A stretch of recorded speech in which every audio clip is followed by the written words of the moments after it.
नमस्कार, मी पंजाब डगचा. त्याच्यानंतर आयल्यानगरमध्ये आज देखील म्हणजे 17 तारखेपर्यंत वेगवेगळ्या भागात विखुरलेल्या स्वरूपात पाऊस आहे. सर्वदूर नाही पडणार म्हणून अंदाज लक्षात यायचा. संभाजीनगर जिल्ह्यामध्ये सरी चालू राहतील म्हणून त्यांनी देखील अंदाज लक्षात यायचा. त्याच्यानंतर जळगाव जिल्ह्यामध्ये देखील आज दुपारनंतर आणि रात्रीच्याला देखील असाच विखुरलेला पाऊस असणार आहे म्हणून अंदाज लक्षात यायचा.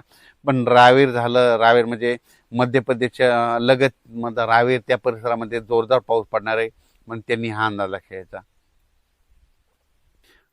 त्याच्यानंतर इकडे बुलढाणा जिल्हा, मेकर, खामगाव, नांदुरा, मलकापूर ह्या परिसरामध्ये देखील ह्या 3-4 दिवसामध्ये पाऊस आहे. त्याच्यानंतर ऑगस्टच्या शेवटच्या आठवड्यात देखील पाऊस आहे म्हणून हे लक्षात येतं. लोणारकडे देखील आज पाऊस पडेल. इकडं मंठा या परिसरात देखील आज पाऊस पडणार आहे म्हणून त्यांनी देखील अंदाज लक्षात यायचा. इकडे जालना जिल्ह्यात देखील पाऊस असणार आहे, पण सर्वदूर नाही, भाग बदलतच पडणार आहे म्हणून अंदाज लक्षात यायचा. बीड जिल्ह्यात बी ठराविक भागातच पाऊस पडणार आहे म्हणून अंदाज लक्षात यायचा.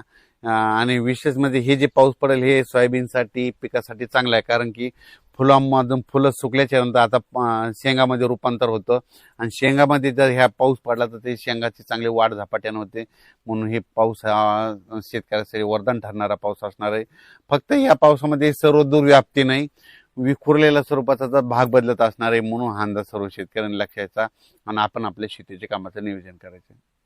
चांगला पाऊस मात्र या ऑगस्टमध्ये नाही, फक्त आहे पण फक्त काही जिल्ह्यातच आहे. ते मग ते जिल्ह्यात सांगितलं तुम्हाला, वर्धा जिल्हा, भंडारा जिल्हा, गोंदिया जिल्हा, नागपूर, चंद्रपूर, यवतमाळ, अमरावती, मोर्शी, त्यानंतर अचलपूर, दर्यापूर ह्या परिसरामध्ये काय होणार आहे, मग तिकडं मात्र मुसळधार पाऊस पडणार आहे. फक्त मग ते 5-8 जवळपास